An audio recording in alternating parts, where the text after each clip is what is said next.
Hey guys, John Dramoxican here. Welcome to the World Cup show, How They Got There. Now, well, this is another original 12 team, but unfortunately they did not rank, they're not returning for their 7th consecutive time. But this is possibly one of the best teams to have never won the FIFA World Cup. And I do mean that, by the way. So, without further ado, I believe as a natural custom, as usual, as you all know, I always do that. We will be talking about one of the teams that a lot of people were shocked did not show up in the 2011 edition, but now they're here, and I believe, as usual, the national anthem. Here is the national anthem of the People's Republic of China, or in other places that just want to call it one word, China.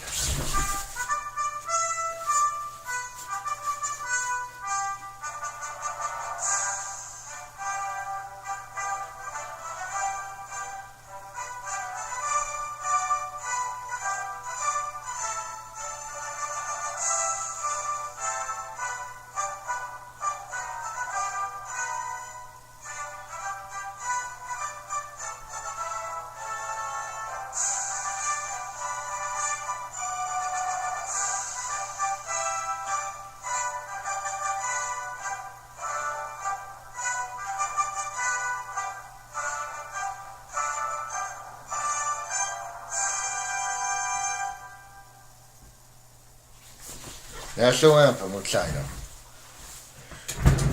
National Anthem of China, ladies and gentlemen. Now, let's get on to the team. China. Or China PR. Or China People's Republic of China. China. Nicknamed the Steel/Forceful Roses. Kind of matches to be honest with you. And of course, I don't normally do the previous attempts on this one because let's face it, they qualify for almost everyone. But let's talk about their first time. In 1991, the FIFA World Cup, well, not called the FIFA World Cup then, because the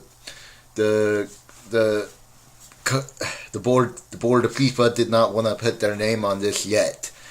They wanted to see if it was worthy of it, and turns out it did. So it was called the M&M's Women's World Cup, Women's Soccer Championship, something like that. And I'm like, what? Anyway, China were honored to be the first host, so China held the honor of hosting the first Women's World Cup, and they managed to win the first game versus 4-0 versus Norway, drawed with Denmark 2-2, and a 4-1 win versus New Zealand. And, of course, they won the group stage, so it looked like it was going to be an easy road, wasn't it? Unfortunately, no. The host lost to Sweden 1-0 after the first goal was let in the 3rd minute.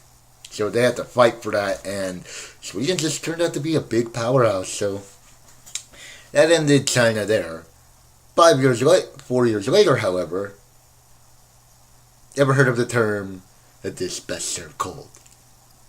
So, China had a better run in Sweden, and Sweden hosted the World Cup that time, as they faced USA to a 3-3 draw after going down 3-1 in the last 16 minutes. So, they just managed to get close to the United States, and that's starting the biggest rivalry in women's soccer history. And then China defeated Australia 4-2, and defeated Denmark this time 3-1. In the quarterfinals, China faced Sweden, and it was 1-1 in the entire game. 1-1 in the entire game. Sweden actually tied it in the last minute, and then it went into penalties, and this was the first ever penalty shootout, and China won 4-3 in the shootout. And this is kind of like, oh, you knocked us out 4 years ago? We knocked you out 4 years ago. So, kind of rivalry, kind of like this special call. Oh, I already said that. Whoops, sorry. Then China went up against Germany, the host nation Germany. Not the host nation, my mistake. Against Germany. Germany and lost and lost to them 1-0. And then they lost the third place match to the United States 2-0. So technically USA won that round. But so 95 was a little bit of an improvement, but it was 99 that was the biggest of their journeys.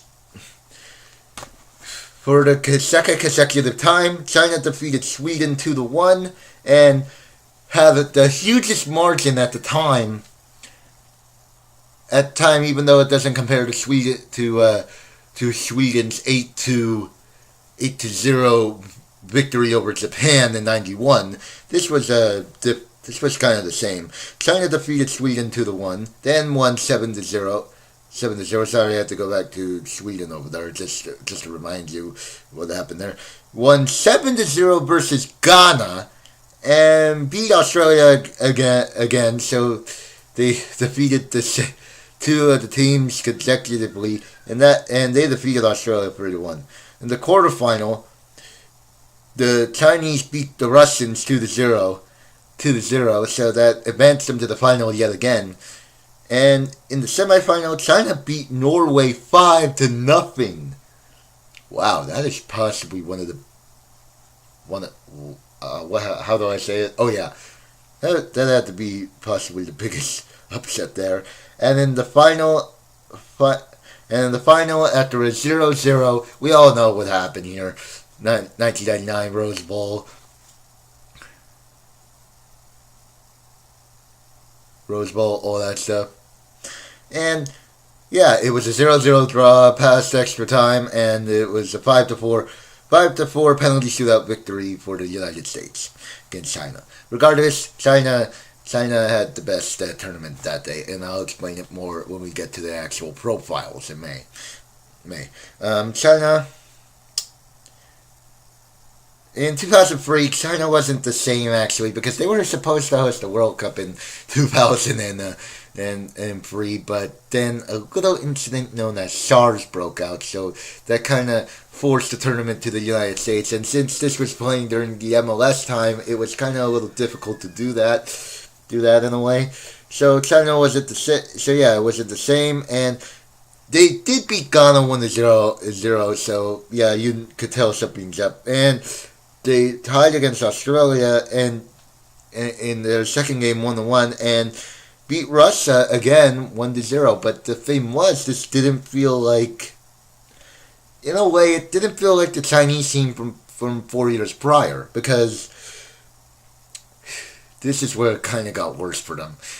In the quarterfinal, they faced Canada, and Canada scored in the 7th minute, and it ended 1-0, eliminating the Chinese. It was possibly one of the biggest upsets of that tournament. It really was. And yeah, but all hope wasn't lost for China. They did get the automatic qualification as host in 2007. And yeah, 16 years where it began. China faced Denmark again, and I'm correct on this. Denmark did qualify for this one, and beat them 3-2. Yeah, beat them 3-2 after Denmark tied it, only for China to score the game winner a minute later. So yeah, it was 2-2. Then a minute later, China scored. So, however, something did not seem right, because then they would lose to Brazil 4-0. And I'm going, China, really? You can't beat Brazil? But Brazil was kind of on fire. I will admit it, they were on fire in that tournament, but thank God it didn't end the way that it did. But they come back and beat New Zealand 2-0 to advance, but only to lose to Norway 1-0 in that tournament, and kind of sad, to be honest with you there. Kind of sad in a way, to be honest with you there. So yeah, China got eliminated again in the quarterfinal. You can't really blame them though. It is kind of difficult. But here's what happened in 2011. China failed to qualify to Germany after losing the semifinal to North Korea, and and if they had won the first place match, they would have to have played a playoff possibly. I think the playoff was against. I don't know who the playoff was against that year. So yeah, the first place went to Japan. So yeah. But here's how they got there, actually. China qualified to Canada after placing second in their group in the AOC, Asian Women's Championships. And they beat Thailand 7-0, 3-0 versus Myanmar, and 0-0 draw to South Korea. So, yeah, they played second and they qualified to the next round. They got fourth place in the end. But how do I put this in a way that it's sounding a little more better? Oh yeah, 4-4. Yeah, so yeah, that's how they qualified. They played second in the group, and yeah, that's how it works. I think I explained that earlier. They're in the first group, and their opening match is against the team that knocked them out in 2003, 12 years ago. So it is obviously this is a revenge game. And then then that would be on the 6th of June versus the host Canada. Then 6/11 they face Holland, Netherlands, and then face New Zealand. Wow, they're gonna face New Zealand again. I want to know how that's gonna turn out. Obviously not good for the poor New Zealanders. So yeah, that's all for the Women's World Cup today. Join me next time, and I'm just a little tired. You know, I just got up just now, and I just felt I gotta finish these. So join me next time as I talk about the Matildas, aka Australia. So until then, good day, Mitch. No, that's not gonna work. I sound a little bit like the downgraded version of the Grinch. So until then, later, Soccerinos.